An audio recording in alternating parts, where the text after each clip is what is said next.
Chris Moore says, I no longer have eyes because they have rolled so far back into my own head. All right. So today we are going to be reading some 1-star reviews of The Water Cure, which is one of my favorite books. So if you're not super familiar with this book, I'm not going to 100% spoil it, but I am going to talk about the plot and the themes in great detail. In this book, there are 3 sisters who have been living with their parents on this essentially deserted island. And they have been told by their parents that they are being kept here for their safety because men are toxic. Men are literally toxic to them. And there's all kinds of environmental devastation, theoretically, and, sickness and stuff. If it looks like my lip is still numb from getting a tooth filled, yes, it is. You never 100% find out whether this is true in this book or not. We'll get to that. So I will be projecting my own, thoughts and experiences into this discussion, as one always does, but in this case I can tell that I am particularly subjective because I think that this was the single best depiction of religious and emotional abuse that I have ever seen in my life. I don't want to, speculate too much about the author's personal life, but she did dedicate this book to her 2 sisters, so I just wonder about that, but I found this to be so accurate and just uncanny. So our first review is from Yoon. This book has an extremely simplistic and pessimistic view of the genders. Women are universally awesome and filled with the spirit of love and sisterhood. Men are irredeemably bad from the moment of their births. It completely disregards individuality. Every person fits in one or the other gender. That is very true. There is no discussion of non-binariness or transness in this book. Though it's laid out as a story of redemption, it doesn't feel that way to me. Rather, the message seems to be that you are what your parents teach you and you can never grow to be more than that.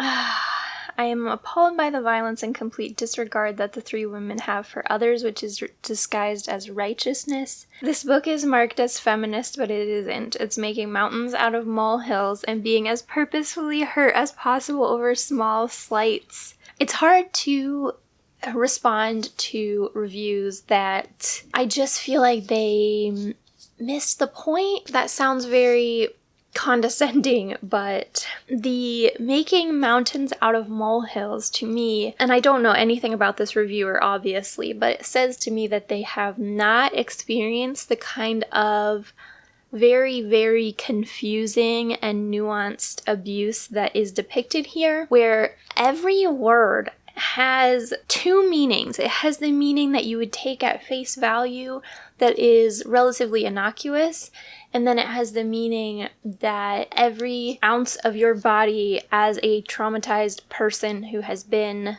conditioned into this environment means that your safety and the love and affection of those around you is at stake. Obviously, I can't fault someone for not picking up on that if it's not something that they've experienced themselves, but I would say that they should maybe consider it. The whole men being villains and women being angels thing was the point of the book, in my opinion. First of all, yes, the father is extremely abusive in this book, but so is the mother. I started rereading this and annotating it at one point. I got about 25 pages in. Pink tabs here are explicit scenes of the mother's complicity in the abuse. So I see 4 pink tabs in the first 25 pages, and that will increase as the book continues because the dad leaves and the mother becomes the primary parent and therefore the primary abuser. Yes, it's stated that the father started a lot of these abusive traditions and everything,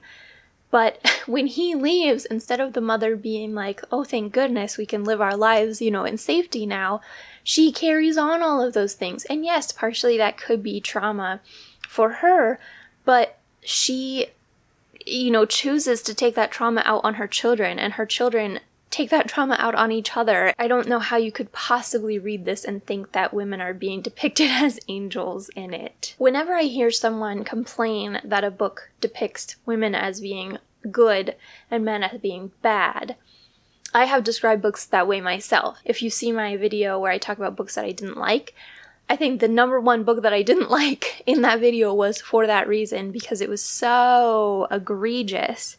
But sometimes I don't have a lot of patience for that argument because, again, it's never clarified, but in my interpretation of this, the parents are lying. Men are not inherently toxic to women in some kind of physical sense, but they are harmful to women potentially. Women are harmed by being around men, just, in general, and that is 100% true in our society. Men are dangerous for women and non-binary people and trans people to be around. Point blank. That is just a fact, and it is something that we are so used to that I think that sometimes have become a little bit calloused to in a way. And so I think that this was a really interesting way to discuss that because, yes, that is something that is used and that is weaponized by certain communities, including the one that I grew up in, but there is some truth to it in that sense as well. So I think that that is something that I don't really have a problem with the way that she did that. I don't think that at the end you are supposed to be rooting for the women. It's a lose-lose. Everybody lost in the end of this, I think. So we have another one from Hollis. The narrative/voice for Macintosh's story was really unexpected. 3 sisters, 3 perspectives, and way too many questions. The information as to what was going on, who these people were, where they were, was pieced out in little bites, often made unclear, and by the end, everything was sort of revealed, maybe? I can see this style in addition to the story appealing to readers, but I think it's also going to be one of those books that either works or doesn't, and I'm definitely in the latter camp. I agree with that. If you do not like kind of under-explained, very, very unclear, very unreliable narrators, nothing is ever fully resolved. If you don't like that, you are not gonna like this book at all. Jill says, people are comparing this to The Handmaid's Tale. That couldn't be further from the truth. I didn't understand the underlying message. This is tagged as a feminist novel. Why? The sisters are raised to be afraid of men and that they are the cause of disease and sickness. When the men wash up on their property, they basically ruin the sisters' lives. I don't get what the author was trying to get across. Really didn't enjoy this one. In my interpretation, this is a novel about abuse. This is not a novel. This is not a dystopian novel, really. But it was definitely sold that way. Even the inside cover says a fiercely poetic feminist revenge fantasy about 3 sisters raised on an isolated island to fear men. But if you read it, that's not how this reads to me at all. Trin says, basically the let's generalize about men video if it were a deeply pretentious literary novel about someone who's read too much Margaret Flat Affect Atwood and loves, but doesn't really get King Lear. That review sounds a little bit pretentious to me, but okay. T says, WTF did I just read? WTF is this book even? I sort of agree with this one. Joy Clark says, I don't feel the strong feminist pull here. It just didn't work for me, and it would be better described as a story about a cult, not a dystopia. Agreed. I think that, again, I think this was marketed as a dystopia and as, The Handmaid's Tale. Her other book, incidentally, is much more like The Handmaid's Tale than this one is, but I think that it was marketed as that because that is very marketable right now. People love dystopians right now, which is weird to me, but they do, and so I think that this was sold that way, even though I don't think it should have been sold that way. Again, this person, Mary Lynn's, however, generalizations about all men are just as untrue and sexist as generalizations about all women, and true feminism should not seek to construct an us or them paradigm of male equals evil against female equals victim. Again, I could be completely misinterpreting this, but I do not think that you are meant to see the sisters as heroes in the end. They are just fucked up. In some sense, you could see it as they did the best that they could with what they had, the situation that they were put in, but I see this as the result of having been taught something like that, of having been taught that men are all evil and that you are being protected from them. So this person, I feel like, sort of got it more. This is Lee. None of the women in the book had enough agency or choice to plot or have their revenge. They were all simply doing the best they could, isolated as a family unit on an abandoned island. Their father gaslit the hell out of the three of them. Some spoilers. The mother curried favor with the father by emotionally withholding and forcing the daughters into acts of physical torture to earn small favors and simple acts of kindness and affection. Gross! This wasn't a metaphor for the collapse of modern society or the weight of toxic masculinity or a store of female empowerment. Agreed with all of the above points. Heck, this wasn't even a good story. I disagree, but I can see why, if it didn't have the personal impact for you, then I can see why that would be true. The readers tease with the usual dystopian breadcrumbs. How did the world collapse this time? How bad is the world off the island? Blah, blah, blah. I don't understand why everybody thinks that that's real. I don't think that that's real. If you like strong female characters, you will hate this book. If you like dystopian fiction, you will hate this book. If you like the color gray, you will like this book. If staring out of a window at a bleak, rainy landscape is your idea of fun, you will love this book. Pure torture to read. I hated the story and the characters. It reads like the color gray feels. Interesting, because I think it reads like a white, very dry, hot beach. Not like a beachy as in a beachy read, but like shipwrecked on a white, hot beach. This might be better classified as shitty psychological drama. Jessica says, I made a Goodreads account purely to review this book. To compare this book to The Handmaid's Tale is an insult. This book made me feel sick, the way it languishes in the suffering of the three sisters to the point that I couldn't finish it. How is this a feminist novel? None of the women are presented as having any agency whatsoever, and there doesn't seem to be an even vaguely likable female character at any point throughout the story. In all honesty, this book cannot be considered an ultra-feminist novel because it does not promote equality or even female power. In the end, the sisters remain just as brainwashed as the beginning. This is just so frustrating because I feel like most of this would have been avoided if it hadn't been marketed the way that it was. These are getting very repetitive, so we're going to switch to 2-star reviews for a second. Too dreamy, too ambiguous all along without even giving us any clear answers at the end. Yes. This one is interesting. Julie says, although I like her ideas and I think I can see where she was going with this didn't resonate for me as a work of fiction. I appreciated the interspersed micro-stories of all the horror and difficulties women have faced throughout the world, although they felt quite abrupt and disruptive to the narrative, and those made me think this might have been developed into a work of nonfiction. As a novel, it was not successful for me. That is very interesting because I would love to see her write nonfiction about kind of the topic and what she was hoping to say with this novel, and maybe not have to market it this way. Lots of people saying that it irritates them that this was marketed as a feminist dystopia, and I agree. What a strange way to illustrate men's propensity to harm women. I spent most of the book wondering what the heck was happening. This needed a very strong intro chapter to set the scene. 2.5 stars, thematically pretty much a direct retelling of The Handmaid's Tale, except published in 2018. LOL. No, it's not. It's not even close to The Handmaid's Tale. The Handmaid's Tale is about institutionally stripping away the rights of women, and this is about individual, small-scale, extreme control over women, particularly in the context of a nuclear family in a, religious or cult-like mental framework. How is that thematically a direct retelling? Alright, moving to 3 stars.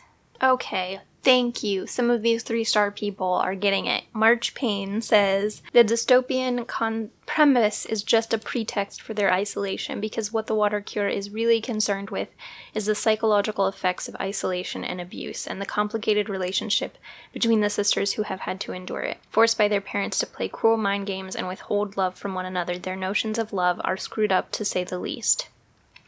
Yes! Thank you. Oh, interesting. I found myself thinking of The Water Cure as a sort of gothic romance updated to a millennial color palette.